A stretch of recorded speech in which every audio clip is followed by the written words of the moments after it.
ಸಾಸ್ವಳ್ಳಿಯ ರೈತ ಧ್ವಜಸ್ತಂಭದ ಧ್ವಜಾರೋಹಣ ಹಾಗೂ ರೈತ ಸಂಘದ ಬೋರ್ಡ್ ಉದ್ಘಾಟನಾ ಸಮಾರಂಭದಲ್ಲಿ ದಿವ್ಯ ನೇತೃತ್ವವನ್ನು ವಹಿಸಿರ್ತಕ್ಕಂಥ ಕರ್ನಾಟಕ ರಾಜ್ಯ ರೈತ ಸಂಘ ಹಸಿರು ಸೇನೆಯ ರಾಜ್ಯ ಯುವ ಅಧ್ಯಕ್ಷರಾಗಿರ್ತಕ್ಕಂಥ ಸ್ವಾಗತ ಸುಸ್ವಾಗತವನ್ನು ಕೋರ್ತಾ ಇದ್ದೇವೆ. ಅದೇ ರೀತಿಯಾಗಿ ಈ ಒಂದು ಕಾರ್ಯಕ್ರಮಕ್ಕೆ ಶಿವಮೊಗ್ಗ ಜಿಲ್ಲಾ ರೈತ ಸಂಘದ ಅಧ್ಯಕ್ಷರಾಗಿರ್ತಕ್ಕಂಥ ಬಸವರಾಜ್ ಸಂಬೋರ್ ಅವರು ಸಹ ಆಗಮಿಸಿದರೆ ಅವರಿಗೂ ಸಹ ಸ್ವಾಗತ ಸುಸ್ವಾಗತವನ್ನು ಕೋರ್ತಾ ಇದ್ದೇವೆ. ಅದೇ ರೀತಿಯಾಗಿ ಹೊನ್ನಾಳಿ ತಾಲೂಕಿನ ರೈತ ಸಂಘದ ಅಧ್ಯಕ್ಷರು ಹಿರಿಯರು ಆಗಿರ್ತಕ್ಕಂಥ ಕೆಸಿ ಬಸಪ್ಪ ಮಾಸ್ಟರ್ ಆಗಮಿಸಿದ್ದಾರೆ, ಅವರಿಗೂ ಸಹ ಸ್ವಾಗತ ಸುಸ್ವಾಗತವನ್ನು ಕೋರಿಸ್ತಾ ಇದ್ದೇವೆ. ಅದೇ ರೀತಿಯಾಗಿ ನ್ಯಾಮತಿ ತಾಲೂಕಿನ ರೈತ ಸಂಘದ ಅಧ್ಯಕ್ಷರಾಗಿರ್ತಕ್ಕಂಥ ಉಮೇಶ್ ಅಣ್ಣವರು ಈ ಒಂದು ವೇದಿಕೆಯಲ್ಲಿ ಇದ್ದಾರೆ, ಅವರಿಗೂ ಸಹ ಸ್ವಾಗತ ಸುಸ್ವಾಗತವನ್ನು ಕೋರಿಸ್ತಾ ಇದ್ದೇನೆ. ಹಾಗೂ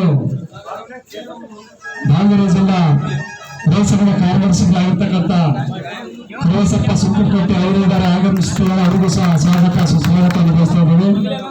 ಅದೇ ರೀತಿಯಾಗಿ ಚಂದ್ರಪ್ಪನವರು ಕ್ಯಾಸಂಕೆರೆ ಅವರು ಸಹ ಆಗಮಿಸಿದ್ದಾರೆ, ಅವರಿಗೂ ಸಹ ಸ್ವಾಗತ ಸುಸ್ವಾಗತವನ್ನು ಬಯಸ್ತಾ ಇದ್ದೇನೆ. ಕೃಷ್ಣಮೂರ್ತಿ ಸರ್ ಅವರು ಈ ಒಂದು ವೇದಿಕೆಯಲ್ಲಿ ಆಗಮಿಸಿದ್ದಾರೆ, ಅವರಿಗೂ ಸಹ ಸ್ವಾಗತ ಸುಸ್ವಾಗತವನ್ನು ಬಯಸ್ತಾ ಇದ್ದೇನೆ. ಅದೇ ರೀತಿಯಾಗಿ ಸಾಸ್ವಳ್ಳಿ ಗ್ರಾಮದ ಸುಬ್ರಹ್ಮಣ್ಯ ಸಾಹೇಬರು ಸಹ ಈ ಒಂದು ಕಾರ್ಯಕ್ರಮಕ್ಕೆ ಆಗಮಿಸಿದ್ದಾರೆ, ಅವರಿಗೂ ಸಹ ಸ್ವಾಗತ ಸುಸ್ವಾಗತವನ್ನು ಬಯಸ್ತಾ ಇದ್ದೀನಿ. ಅದೇ ರೀತಿಯಾಗಿ ಕೃಷ್ಣಮೂರ್ತಿ ಅವರು ನರಸಿಂಹಮೂರ್ತಿ ಅವರು ಆಗಮಿಸಿದ್ದಾರೆ, ಅವರಿಗೂ ಸಹ ಸ್ವಾಗತ ಸುಸ್ವಾಗತವನ್ನು ಬಯಸ್ತಾ ಇದ್ದೀನಿ.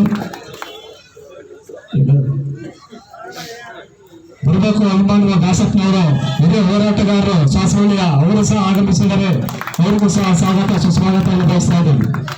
ಅದೇ ರೀತಿಯಾಗಿ ನಮ್ಮ ಮಹಿಳೆಯರು, ಅದೇ ರೀತಿಯಾಗಿ ಮಾಜಿ ಗ್ರಾಮ ಪಂಚಾಯತ್ ಅಧ್ಯಕ್ಷರಾಗಿರ್ತಕ್ಕಂಥ ಸುಧನ್ ಅವರು ಆಗಮಿಸಿದ್ದಾರೆ, ಅವರಿಗೂ ಸಹ ಸ್ವಾಗತವನ್ನು ಬಯಸ್ತಾ ಇದ್ದೇನೆ. ಪಂಚಾಕ್ಷಮ್ಮನವರು ಮಾಜಿ ಗ್ರಾಮ ಪಂಚಾಯತ್ ಉಪಾಧ್ಯಕ್ಷರು ಆಗಮಿಸಿದ್ದಾರೆ, ಅವರಿಗೂ ಸಹ ಸ್ವಾಗತವನ್ನು ಬಯಸ್ತಾ ಇದ್ದೇನೆ. ಅದೇ ರೀತಿಯಾಗಿ ಸಾಸ್ವಳ್ಳಿಯ ಗ್ರಾಮ ಘಟಕದ ಅಧ್ಯಕ್ಷರಾಗಿರ್ತಕ್ಕಂಥ ಬಸವರಾಜಣ್ಣವರು ಆಗಮಿಸಿದ್ದಾರೆ, ಅವರಿಗೂ ಸಹ ಸ್ವಾಗತವನ್ನು ಬಯಸ್ತಾ ಇದ್ದೇನೆ. ಅದೇ ರೀತಿಯಾಗಿ ರಮೇಶ್ ಅಣ್ಣವರಿದ್ದಾರೆ, ಅವರಿಗೂ ಸಹ ಸ್ವಾಗತ ಸುಸ್ವಾಗತವನ್ನು ಬಯಸ್ತಾ ಇದ್ದೇನೆ.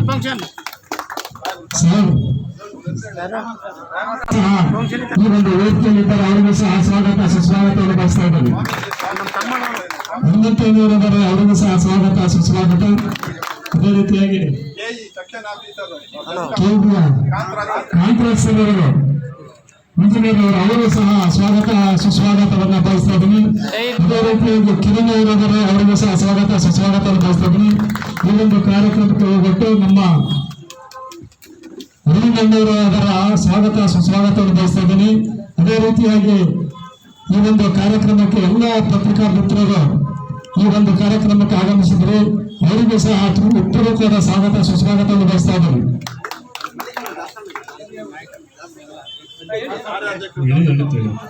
ಅದೇ ರೀತಿಯಾಗಿ ಈ ಒಂದು ಕಾರ್ಯಕ್ರಮಕ್ಕೆ ಎಲ್ಲ ರೈತ ಅನ್ನದಾತ ಬಂಧುಗಳು ಈ ಒಂದು ಕಾರ್ಯಕ್ರಮಕ್ಕೆ ಮೆರುಗು ತಂದಿದ್ದಾರೆ, ಅವರಿಗೂ ಸಹ ಈ ಸಂದರ್ಭದಲ್ಲಿ ಉತ್ಪೂರ್ವಕವಾದ ಸ್ವಾಗತ ಸುಸ್ವಾಗತವನ್ನು ಬಯಸ್ತಾ ಇದ್ದೀನಿ.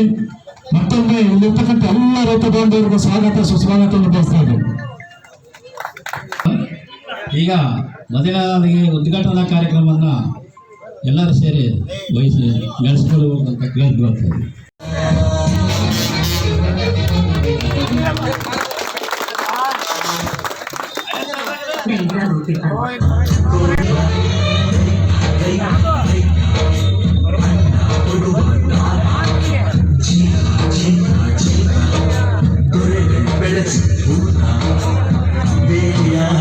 ಹೊರಗಡೆ ಬಂದ ಹೂವ ರೈತನ ತೋಳಿಗೆ ಕೊಡೋ ಜೀವ.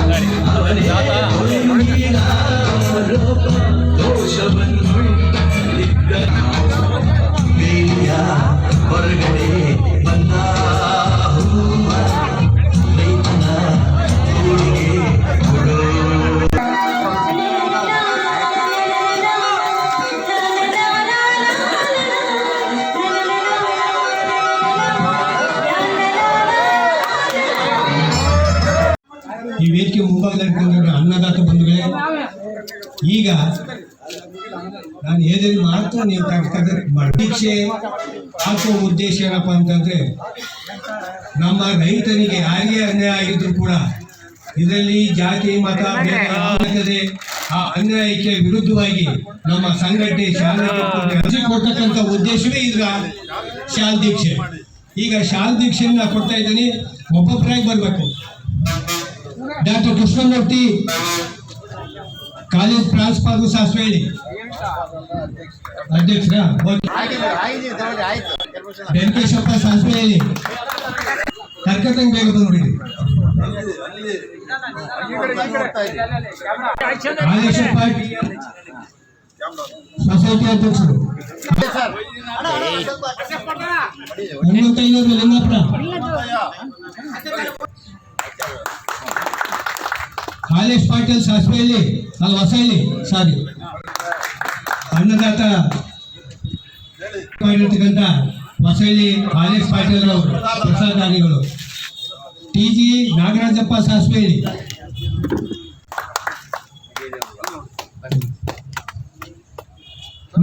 ಹೇಳಿ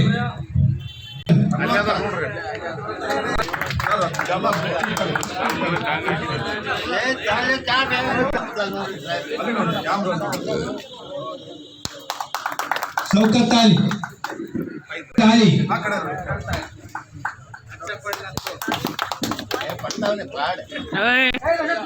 ಬಶೀರ್ ಅಹಮದ್,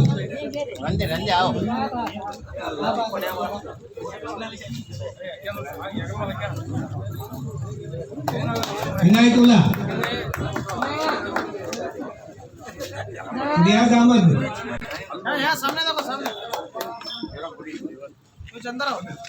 मुजाहिदुल्लाह बंद्रा, के रहमतुल्लाह,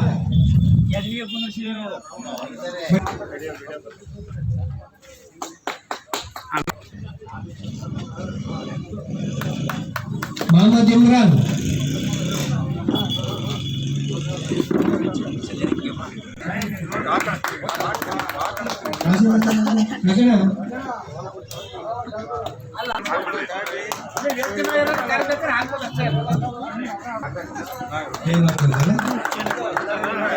अब्दुल नजीर,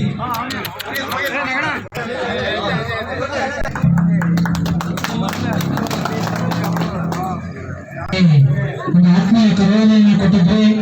ನಮ್ಮ ಆತ್ಮೀಯ ಕರೆಯೊಂದಿಗೆ ಕೊಟ್ಟು ಹೋಗುತ್ತೆ ಆಗಮಿಸಿದಂತ ಅನ್ನದಾತ ಬಂಧುಗಳಿಗೆ ಮತ್ತೊಮ್ಮೆ ನಮ್ಮ ಕರ್ನಾಟಕ ರಾಜ್ಯ ರೈತ ಸಂಘ ಹಸಿರು ಸೇನೆ ಹೊನ್ನಾಳಿ ತಾಲೂಕು ಘಟಕದ ಪರವಾಗಿ ಮತ್ತು ಸಾಸ್ವಳ್ಳಿ ಗ್ರಾಮದ ಪರವಾಗಿ ಮತ್ತೊಮ್ಮೆ ಹೃತ್ಪೂರ್ವಕವಾದ ಈ ಒಂದು ಕಾರ್ಯಕ್ರಮಕ್ಕೆ ಸ್ವಾಗತವನ್ನು ಬಯಸುತ್ತಾ, ಮತ್ತು ಅನ್ನದಾತನ ಹೋರಾಟದಲ್ಲಿ ಕೈ ಜೋಡಿಸಲು ಸನ್ನದ್ಧರಾಗಿ ಗ್ರಾಮ ಘಟಕದ ಉದ್ಘಾಟನೆಯನ್ನು ಮಾಡಿ ಅನ್ನದಾತನ ಪ್ರತಿ ಕ್ಷಣದ ಹೋರಾಟದಲ್ಲಿ ತಾವೆಲ್ಲರೂ ನಮ್ಮ ತಾಲೂಕು ಘಟಕದ ಪರವಾಗಿ ನಿಲ್ಲುತ್ತೇವೆ ಎಂಬ ಆಶಾಭಾವನೆಯನ್ನು ನಮಗೆ ನೀಡಿ ಇವತ್ತು ಒಂದು ಕಾರ್ಯಕ್ರಮ ಆಯೋಜಿಸಿದ್ದಾರೆ. ಅವರಿಗೆ ಮತ್ತೊಮ್ಮೆ ಧನ್ಯವಾದಗಳನ್ನು ಅರ್ಪಿಸುತ್ತಾ, ಮುಂದಿನ ಈ ಒಂದು ಕಾರ್ಯಕ್ರಮದಲ್ಲಿ ಪ್ರಾಸ್ತಾವಿಕವಾಗಿ ತಾಲೂಕು ಘಟಕದ ಅಧ್ಯಕ್ಷರಾಗಿ ಅನೇಕ ರೈತಪರ ಹೋರಾಟದಲ್ಲಿ ತಮ್ಮನ್ನು ತಾವು ತೊಡಗಿಸಿಕೊಂಡು ಮತ್ತು ಹಲವಾರು ಕಷ್ಟಗಳಲ್ಲಿ ತಮ್ಮ ಅನುಭವವನ್ನು ದಾರಿ ಇರುತ್ತಾ ಪ್ರೊಫೆಸರ್ ನಂಜುಂಡಸ್ವಾಮಿ ಅವರು ಹಾಕಿಕೊಟ್ಟಂತಹ ದಾರಿಯಲ್ಲಿ ತಾಲೂಕಿನ ಜನತೆಯನ್ನ ಇಂತಹ ಒಂದು ಸಂದಿಗ್ಧ ಪರಿಸ್ಥಿತಿಯನ್ನು ಸಹಿತ ಕರ್ಕೊಂಡು ಹೋಗ್ತಿರ್ತಕ್ಕಂಥ ನಮ್ಮ ಹಿರಿಯ ಮುತ್ಸದ್ದಿಗಳು ನಿವೃತ್ತ ಶಿಕ್ಷಕರು ಆಗಿರ್ತಕ್ಕಂಥ ಶ್ರೀಯುತ KSC ಬಸಪ್ಪನವರು ಈ ಒಂದು ವೇದಿಕೆಯನ್ನು ಕೊಟ್ಟು 4 ಮಾತುಗಳನ್ನು ಮಾಡಬೇಕಂತ ವಿನಂತಿ ಮಾಡ್ಕೊಳ್ತೇನೆ. ಈ ವೇದಿಕೆಯಲ್ಲಿ ಮೇಲಿರ್ತಕ್ಕಂಥ ಎಲ್ಲ ಹೆಸರನ್ನು ನಾನು ಹೇಳಲಿಕ್ಕೆ ಹೋಗಲ್ಲ, ಬಾಯಿಸಲ್ಲ. ದಯಮಾಡಿ ಯಾರು ಅನ್ಯತಾ ಭಾವಿಸಬಾರದು. ಇಂದಿನ ಸಭೆಯ ಈ ಒಂದು ಸಾಸ್ವಳ್ಳಿ ಘಟಕಕ್ಕೆ ದಾಸಪ್ಪನವರು ಮತ್ತು ನಮ್ಮ ಹಿರಿಯರಾಗಿರ್ತಕ್ಕಂಥ ರೇಮನ್ ಸಾಹೇಬರು ಕೂಡ ನಮ್ಮ ಹೊನ್ನಾಳಿಗೆ ಬಂದರು. ಕಾರಣ ಯಾಕೆ ಅಂತ ಕೇಳಿದಾಗ, ನಮ್ಮ ಸಾಸ್ವಳ್ಳಿಯಲ್ಲಿ ಒಂದು ಧ್ವಜಸ್ತಂಭ ಉದ್ಘಾಟನೆ ಆಗಬೇಕು ಮತ್ತು ಘಟಕಗಳ ಉದ್ಘಾಟನೆ ಆಗಬೇಕು ಅಂತಕ್ಕಂಥ ವಿಚಾರದ ಬಗ್ಗೆ ಬಂದರು. ಆಗ ನಮ್ಮ ಕರಿಬಸಪ್ಪಗೌಡರು ರಾಜ್ಯಾಧ್ಯಕ್ಷರಾಗಿರ್ತಕ್ಕಂಥ ಕರಿಬಸಪ್ಪಗೌಡರನ್ನ ಕರೆಸಿ ಈ ವಿಚಾರದ ಬಗ್ಗೆ ಸವಿಸ್ತರವಾದಂಥ ವಿಚಾರಗಳನ್ನು ಚರ್ಚೆ ಮಾಡಿದ ನಂತರ ನಮ್ಮ ರಾಜಣ್ಣವರು ಕೂಡ ಕರೆಸಿದ್ವಿ. ನಮ್ಮ ರಾಜಣ್ಣರು ನಾವು ಇವು ಸಹಿತ ಅಷ್ಟು ಸೇರಿ ಕೂತ್ಕೊಂಡು ಮಾತಾಡಿ ಒಂದು IB ಒಳಗೆ ಒಂದು ಪ್ರೆಸ್ ಮೀಟನ್ನು ಮಾಡಿದ್ವಿ. ಯಾವ ಥರ ಈ ಸಾಸ್ವಳ್ಳಿ ಗ್ರಾಮದಲ್ಲಿ ಉದ್ಘಾಟನಾ ಕಾರ್ಯಕ್ರಮವನ್ನು ಹಮ್ಮಿಕೊಳ್ಬೇಕು ಅಂತ ವಿಚಾರದ ಬಗ್ಗೆ ಚರ್ಚೆಯನ್ನು ಕರೆದಾಗ ಆ ಚರ್ಚೆಯಲ್ಲಿ ಎಲ್ಲರೂ ಒಂದು ಒಕ್ಕೊಲಿನಿಂದ ಬಂದು ಆಯಿತು ನಿಮಗೆ ನಾವು ಸಹಮತವನ್ನು ಕೊಡ್ತೀವಿ, ತಾವು ಎಲ್ಲರೂ ರೈತ ಸಂಘದ ಪದಾಧಿಕಾರಿಗಳಿರ್ಬೋದು, ಅಧ್ಯಕ್ಷರಿರ್ಬೋದು, ಎಲ್ಲರೂ ಬರಬೇಕು ಅಂತಕ್ಕಂಥ ಮಾತನ್ನು ಅವ್ರು ಇಟ್ಟಾಗ ನಾವು ಅವ್ರ ಮಾತಿಗೆ ಒಪ್ಪಿಗೆ ಕೊಟ್ಟು ಆ ಕಾರಣದಿಂದ ಇವತ್ತು ಸಾಸ್ವಳ್ಳಿಯಲ್ಲಿ ಈ ಅದ್ಧೂರಿಯಾದಂಥ ಒಂದು ಕಾರ್ಯಕ್ರಮ ತಾವುಗಳೆಲ್ಲರೂ ಬಹಳ ಅಭಿಮಾನದಿಂದ ಸ್ವಾಗತವನ್ನು ಕೋರಿದ್ದನ್ನು ಕಂಡು ನಮಗೆ ಬಹಳ ಆನಂದ ಆಗಿದೆ. ಇಂಥ ಒಂದು ಒಗ್ಗಟ್ಟು ನಮ್ಮ ಕರ್ನಾಟಕ ರಾಜ್ಯಾದ್ಯಂತ ಇರಬೇಕು. ಇದರಲ್ಲಿ ಯಾವ ಜಾತಿ ಮತ ಭೇದ ಯಾವುದೂ ಇಲ್ಲ. ಸಂಘಟನೆ ಒಂದೇ ಹೋರಾಟ. ರೈತನ ವಿರುದ್ಧವಾಗಿ ಯಾರಾದರೂ ಚಳುವಳಿ ಮಾಡಿದ್ರೆ ಅವನು ಪರವಾಗಿ ನಾವು ನಿಲ್ತಕ್ಕಂಥ ಹೋರಾಟವನ್ನು ನಾವು ಮಾಡ್ತೇವೆ. ರೈತನಿಗೆ ಅನ್ಯಾಯ ಆಗಿದ್ರು ಕೂಡ ಅವ್ರ ಪರವಾಗಿ ನಿಂತ್ಕೊಂಡು ಹೋರಾಟ ಮಾಡ್ತಕ್ಕಂಥ ಶಕ್ತಿ ನಮ್ಮ ನಂಜುಂಡಸ್ವಾಮಿ ಅವರು ನಮಗೆ ಕೊಟ್ಟಿದ್ದಾರೆ. ಆ ಕಾರಣಕ್ಕೆ ಈ ಶಾಲಿನ ಶಕ್ತಿ ಅಪಾರವಾಗಿರ್ತಕ್ಕಂಥದ್ದು. ಯಾರು ಬರುವಾಗ ಹೋಗುವಾಗ ಶಾಲನ್ನು ತೆಗೆದಿಟ್ಟು ಜೇಬಲ್ಲಿ ಇಟ್ಕೊಂಡು ಅಥವಾ ಕಳ್ಕೊಳ್ಳಿ ಕಟ್ಕೊಂಡು ಹೋಗಿ ಮತ್ತೊಂದು ಕಡೆ ನಮ್ಮ ಕೆಲಸವನ್ನು ಮುಗಿಸ್ಕೊಂಡು ವಾಪಸ್ ಬರುವಾಗ ಅದು ತೆಗೆದಿಟ್ಕೊಂಡು ಬರ್ತಕ್ಕಂಥ ವ್ಯವಸ್ಥೆ ನಾವು ಮಾಡಬೇಡಿ. ಅದಕ್ಕೆ ಅಗೌರವ ಸಲ್ಲಿಸ್ತಾಗತ್ತೆ. ತಾವು ಹಾಕಿ ಈ ಶಾಲನ್ನು ತೆಗಿಬಾರ್ದು. ನೇರ ಹೋಗ್ರಿ, ಯಾವ ಅಧಿಕಾರಿಗಳ ಹತ್ರ ಹೋಗ್ರಿ, ನಿಮ್ಮ ಅಹವಾಲನ್ನು ಕೇಳಿ ಅವ್ರ ಹತ್ರ ಕೆಲಸವನ್ನು ಪಡ್ಕೊಳ್ಳಿ. ಆ ಕೆಲಸಗಳು ಆಗದೇ ಇದ್ದ ಸಂದರ್ಭದಲ್ಲಿ ನಮ್ಮ ಸಂಘಟನೆ ಇರುತ್ತೆ, ನಮ್ಮ ರಾಜ್ಯಾಧ್ಯಕ್ಷರು ಇರ್ತಾರೆ, ತಾಲೂಕು ಅಧ್ಯಕ್ಷರು ಇರ್ತಾರೆ, ಜಿಲ್ಲಾಧ್ಯಕ್ಷರು ಇರ್ತಾರೆ. ಅವರೆಲ್ಲರ ಸಮ್ಮುಖದಲ್ಲಿ ನಿಮ್ಮ ಸಮಸ್ಯೆ ಏನಾಗಿದೆ ಅಂತಕ್ಕಂಥ ಕುರಿತು ನಾವು ಅದನ್ನು ಬಗೆಹರಿಸ್ತಕ್ಕಂಥ ವ್ಯವಸ್ಥೆ ನಮ್ಮ ಸಂಘಟನೆ ಮಾಡ್ತಾರೆ. ಹಾಗಾಗಿ ಇವತ್ತು ನಮ್ಮ ರಾಜ್ಯಾಧ್ಯಕ್ಷರಾಗಿರ್ತಕ್ಕಂಥ ಕರಗಸಪ್ಪಗೌಡರು ಕೂಡ ಇಡೀ ರಾಜ್ಯದಲ್ಲಿ ನಂಜುಂಡಸ್ವಾಮಿಯ ಜೊತೆಗೂಡಿ ಬಹುದೊಡ್ಡ ಹೋರಾಟವನ್ನು ಮಾಡ್ತಾ ಬಂದಿರ್ತಕ್ಕಂಥವ್ರು. ಇದೇನು ಹೊಸ್ತಲ್ಲ ಅವರಿಗೆ. ಇಂಥ ಸಾವಿರಾರು ಕೇಸ್ಗಳನ್ನು ಮಾಡಿದ್ದಾರೆ. ಅವರು ಹೋರಾಟ ಮಾಡಿ ಗೆಲ್ಲಿಸ್ಕೊಟ್ಟಿದ್ದಾರೆ. ಇವತ್ತು ನಿಮ್ಮ ಗ್ರಾಮದಂಥ ಒಂದು ಸಮಸ್ಯೆ, ದೊಡ್ಡ ಸಮಸ್ಯೆ ಇದೆ. ಆನೇಕಲ್ಲು ಬಡಾವಣೆಯಲ್ಲಿ ಬಹುದೊಡ್ಡ ಸಮಸ್ಯೆ ಆಗಿದೆ. ಈ ಸರ್ಕಾರಗಳು ದಾರಿ ತಪ್ಪಿಸಕ್ಕಂಥ ಕೆಲಸವನ್ನು ಮಾಡ್ತಾ ಇದೆ. ಯಾರೇ ಇರ್ಬೋದು, ರಾಜಕಾರಣಿಗಳು, ಶಾಸಕರು ಇರ್ಬೋದು, ಮಿನಿಸ್ಟರ್ ಇರ್ಬೋದು, ಆಡಳಿತ ವರ್ಗ ಇರ್ಬೋದು, ತಾಲೂಕ್ ಪಂಚಾಯತಿ, ಗ್ರಾಮ ಪಂಚಾಯತಿ, ಯಾರೇ ಇರ್ಬೋದು, ತಾವು ಕೊಟ್ಟಂಥ ನಿವೇಶನಕ್ಕೆ 4 ಎಕರೆ ಜಮೀನನ್ನು ಅವ್ರಿಗೆ ವಾಸವಾಗಿ ಕೊಟ್ಟಿದ್ದೀರೋ ಅಥವಾ ಸುಮ್ಮನೆ ನೀವು ಗುಡಿಸಲು ಹಾಕಿಂದ ಇರಲಿಕ್ಕೆ ಕೊಟ್ಟಿದ್ದೀರಿ ನೀವು ಅಂತಕ್ಕಂಥ ಒಂದು ಪ್ರಶ್ನೆ. ತಾವು ಎಲ್ಲ ಸೌಕರ್ಯವನ್ನು ಕೊಟ್ಟಿದ್ದೀರಿ, ಪಟ್ಟ ಕೊಟ್ಟಿದ್ದೀರಿ, ಈ ಸ್ವತ್ತು ಕೊಟ್ಟಿದ್ದೀರಿ, 11A ಸ್ವತ್ತು ಕೊಟ್ಟಿದ್ದೀರಿ, ಕಂದಾಯ ರಸೀದಿಯನ್ನು ಕೊಟ್ಟಿದ್ದೀರಿ, ಅವ್ರಿಗೆ ವಿದ್ಯುತ್ ಶಕ್ತಿಯನ್ನು ಕೊಟ್ಟಿದ್ದೀರಿ, CC ರೋಡ್ಗಳನ್ನು ಕೊಟ್ಟಿದ್ದೀರಿ. ಎಲ್ಲ ಮೂಲಭೂತ ಸೌಕರ್ಯಗಳನ್ನು ಕೊಟ್ಟು ಅಲ್ಲಿ ಅಂಗನವಾಡಿ ಕೇಂದ್ರ ಇದೆ, ಶಾಲೆ ಇದೆ, ನೀರಿನ ಟ್ಯಾಂಕ್ ಇದೆ, ಅವರ ಒಂದು ಮಸೀದಿ ಇದೆ. ಇವೆಲ್ಲವೂ ಕ್ಯಾರಿಗೆ ಸೇರಿರುವಂತಕ್ಕಂಥ ರಿಪೋರ್ಟನ್ನು, ವರದಿಯನ್ನು ಕೊಟ್ಟಿರ್ಬೇಕಾದ್ರೆ ಇವರು ವರದಿ ಎಷ್ಟು ವಿರುದ್ಧವಾಗಿರ್ತಕ್ಕಂಥದ್ದು ಅಂತ ನಮಗೆ ಗೊತ್ತಾಗ್ತದೆ. ಯಾವ ಕಾರಣಕ್ಕೆ ಈ ವರದಿಯನ್ನು ಕೊಟ್ಟರು ಅದು ಸಾಬೀತಾಗಬೇಕು. ಇದ್ರ ವಿರುದ್ಧವಾಗಿ ನಮ್ಮ ಹೋರಾಟ ಇದೆ. ತಾವುಗಳೆಲ್ಲರೂ ಕೈ ಜೋಡಿಸ್ಬೇಕು. ಹೇಗೆ ಅವರು ಈ ಜಾಗವನ್ನು ಬಿಟ್ಟು ತೊಲಗಿಸ್ತಾರೆ ಅಂತಕ್ಕಂಥದ್ದು ನಾವು ನೋಡ್ತಾ ಇದ್ದೇವೆ. ನಾವು ಕರ್ನಾಟಕ ಅಷ್ಟು ಸುಲಭ ಬಿಡಲ್ಲ. ಪ್ರಾಣ ಹೋದ್ರೂ ಚಿಂತೆಯಲ್ಲಿ ಅಲ್ಲಿ ಕುಂತಿದ್ದು ತಮಗೆ ನ್ಯಾಯವನ್ನು ದೊರಕಿಸಿಕೊಡೋದ್ರಲ್ಲಿ ಯಶಸ್ವಿ ಆಗ್ತಾರೆ ಅಂತಕ್ಕಂಥ ನನ್ನ ಅಭಿಲಾಷೆ ಇದೆ. ಆ ಕಾರಣಕ್ಕೆ ಇವತ್ತು ತಾವುಗಳೆಲ್ಲರೂ ಬಂದಿದ್ದೀರಿ. ಇಂಥ ಉದ್ಘಾಟನಾ ಕಾರ್ಯಕ್ರಮಕ್ಕೆ ನಮ್ಮ ಅನೇಕ ಮುಖಂಡರು ಇದ್ದಾರೆ. ಈ ಒಂದು ಕಾರ್ಯಕ್ರಮಕ್ಕೆ ಹೋಗೊಟ್ಟು ನಮ್ಮ ಆರ್.ಎಸ್. ಪಾಟೀಲರು ಲಘು ಉಪಹಾರವನ್ನು ಕೂಡ ಅವರು ಮಾತು ಕೇಳಿದ್ದು ಒದ್ದೆ ತಕ್ಷಣ ಆಯ್ತು, ಎಷ್ಟು ಜನಕ್ಕೆ ಬೇಕು ಹೇಳಿ ನಾನು ಮಾಡಿಸ್ಕೊಡ್ತೇನೆ ಅಂತ ಬಂದರು. ಇವತ್ತು ಆ ಕೆಲಸ ಅವ್ರಿಗೆ ಧನ್ಯವಾದವನ್ನು ತೋರಿಸ್ತೇನೆ. ಅನೇಕ ಜನರು ಸಹಕಾರವನ್ನು ಕೊಟ್ಟಿದ್ದಾರೆ. ಈ ಕೆಲಸಕ್ಕೆ ತಾವುಗಳನ್ನು ಆಗಮಿಸಿದ್ದೀರಿ. ತಮ್ಮ ಹಕ್ಕೊತ್ತಾಯಗಳು ಏನೇ ಇರಬಹುದು, ತಾವು ಕೆಲಸವನ್ನು ಮಾಡಕ್ಕೆ ಹೋದಾಗ ಆಗದೇ ಇದ್ದ ಸಂದರ್ಭದಲ್ಲಿ ಈ ಸಂಘಟನೆಗೆ ವರದಿಯನ್ನು ಕೊಡಿ, ನಾವು ಬರ್ತೀವಿ, ತಮ್ಮ ಕೆಲಸವನ್ನು ಮಾಡಿಕೊಡ್ತೀವಿ ಅಂತಕ್ಕಂಥ ಮಾತನ್ನು ಹೇಳ್ತಾ, ಈ ಸಂಘಟನೆಯಲ್ಲಿ ಎಲ್ಲರೂ ಒಗ್ಗಟ್ಟಾಗಿರಬೇಕು. ಕರೆ ಕೊಟ್ಟಾಗ ಎಲ್ಲರೂ ಬರಬೇಕು. ತಮ್ಮ ಗ್ರಾಮದಲ್ಲಿ ಯಾವುದೇ ಗ್ರಾಮ ಇರ್ಬೋದು, ಇವತ್ತು ಇದೇ ಒಂದು ಗ್ರಾಮ ಅಂತ ಅಲ್ಲ, ಈ ಸುತ್ತಮುತ್ತ ಯಾವುದೇ ಗ್ರಾಮ ಇರ್ಬೋದು, ಅವರೆಲ್ಲರೂ ಕಡಿಕೊಟ್ಟಾಗ ಬಂದು ಒಗ್ಗಟ್ಟಿನಿಂದ ನಮಗೆ ಸಹಕಾರವನ್ನು ಕೊಟ್ಟರೆ ನಿಮ್ಮ ಕೆಲಸ ಸುಲಭವಾಗಿ ಆಗ್ತದೆ ಅಂತಕ್ಕಂಥ ಮಾತನ್ನು ಹೇಳ್ತಾ ಇವತ್ತಿನ ವೇದಿಕೆ ಮೇಲೆ ಎಲ್ಲರೂ ವೇದಿಕೆ ಮುಂಭಾಗದಲ್ಲಿ ಎಲ್ಲ ಅನ್ನದಾತ ಬಂಧುಗಳಿಗೂ ನನ್ನ ನಮಸ್ಕಾರಗಳು. ದೇವಸ್ಥಾನದ ಉದ್ಘಾಟನೆ ಹಾಗೂ ಬೋರ್ಡ್ ಉದ್ಘಾಟನೆ ಸಮಾರಂಭದ ಅಧ್ಯಕ್ಷತೆಯನ್ನು ವಹಿಸಿರ್ತಕ್ಕಂಥ ನಮ್ಮ ನಿಮ್ಮೆಲ್ಲರ ನೆಚ್ಚಿನ ನಾಯಕರಾಗಿರ್ತಕ್ಕಂಥ ಕರ್ನಾಟಕ ರಾಜ್ಯ ರೈತ ಸಂಘದ ಅಧ್ಯಕ್ಷರಾಗಿರ್ತಕ್ಕಂಥ ಕರಬಸಪ್ಪ ಗೌಡ್ರೆ ಹಾಗೂ ವೇದಿಕೆ ಮೇಲೆ ಇರ್ತಕ್ಕಂಥ ಎಲ್ಲ ಗಣ್ಯಮಾನ್ಯರೇ, ಸುಮಾರು ವರ್ಷದ ಹಿಂದೆ ಈ ಒಂದು ಧ್ವಜಸ್ತಂಭ ನಡ ಸರ್ಕಲ್ನಲ್ಲಿ ಆ ಕಡೆ ಸೈಡಲ್ಲಿ ಇತ್ತು. ರೋಡ್ ಅಗಲೀಕರಣ ಆದಾಗ ಅದು ತೆರವಾಯಿತು.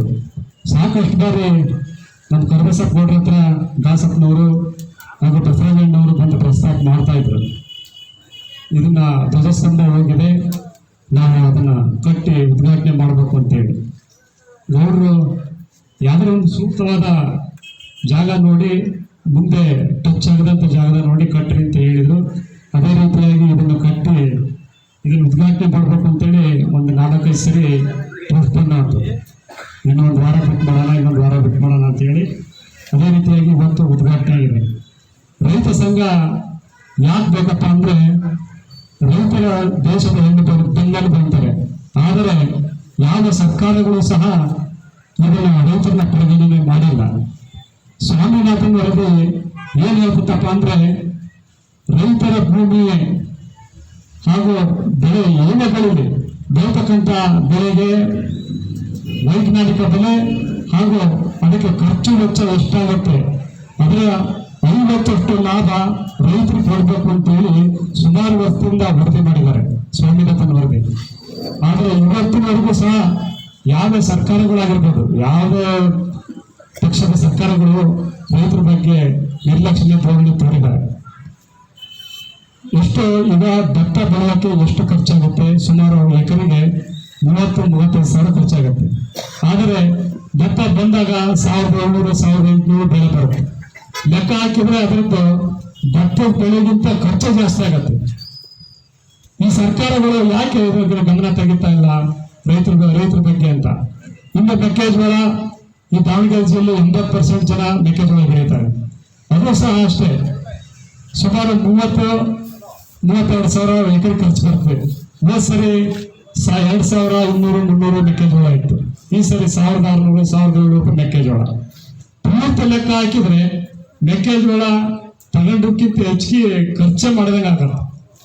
ಈಗ ಏನೋ ಒಂದು ಪ್ರಾಡಕ್ಟ್ ಮಾಡಿದ್ರು ಸಹ ಸರ್ಕಾರ ಇಂಡಸ್ಟ್ರಿಗಳಿಗೆ ಒಂದು ಬೆಲೆ ನಿಗದಿ ಮಾಡ್ತದೆ. ಉದಾಹರಣೆಗೆ ಹೇಳ್ಬೇಕು ಅಂದ್ರೆ ಪೆನ್ ಎಷ್ಟು ಖರ್ಚು ಮಾಡ್ತದೆ, ಇದ್ರ ಮೇಲೆ MRP ರೇಟ್ ಅನ್ನು ಫಿಕ್ಸ್ ಮಾಡ್ತದೆ. ಈ ರೇಟ್ ನೀವು ಮಾರ್ರಿ ಅಂತೇಳಿ ಫಿಕ್ಸ್ ಮಾಡ್ತದೆ. ಆದರೆ ರೈತರು ಬೆಳೆದ ಬೆಳೆಗೆ ಯಾಕೆ ಒಂದು ನಿಗದಿ ಇಲ್ಲ, MRP ರೇಟ್ ಇಲ್ಲ?